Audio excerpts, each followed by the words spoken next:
یہ دیکھیں فرعون کے بارے میں ہے کہ فرعون 420 سال تک زندہ رہا۔ یہ 420 کے جو عدد ہے یہ اسی سے مشہور ہے، دھوکہ۔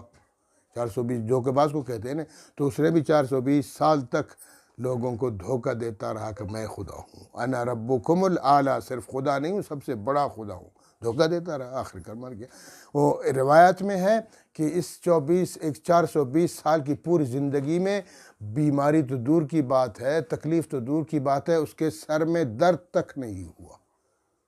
تو اللہ تعالیٰ کفار کو ڈھیل دے دیتے ہیں، مہلت دے دیتے ہیں، اور دنیا ان کے لیے جنت ہے، عیش کرتے رہے۔ اسی وجہ سے تو اسلام کی طرف آتے نہیں ہیں۔ اسلام کی طرف آئیں گے تو مصائب کو برداشت کرنا پڑے گا، اور مشکلات کو برداشت کرنا پڑے گا، پھر صبر و تحمل سے کام لینا پڑے گا، پھر استقامت سے کام لینا پڑے گا۔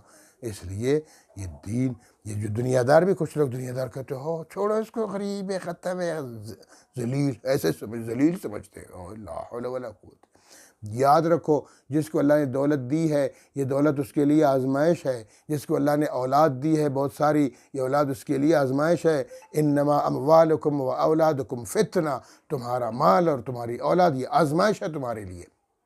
خیال کرو، اگر اولاد اللہ نے زیادہ دی ہے، شکریہ ادا کرو اللہ کا، اپنی اولاد کو دین پہ چلاؤ۔ اللہ نے اگر دولت دی ہے تمہیں تو اللہ کا شکریہ ادا کرو، اس دولت کو اسلام پہ لگاؤ، گندے کام مت کیا کرو، زکوٰۃ اس کی دیا کرو، صدقہ و خیرات دیا کرو، اور یہ جو غریب اور مفلس اور محتاج لوگ ہیں ان کی مدد کیا کرو، اپنے پڑوسی بیواؤں یتیموں کی دستگیری کیا کرو۔ اس لیے اللہ نے دولت دی، اس لیے تو نہیں دے کہ عیاشیاں کیا کرو۔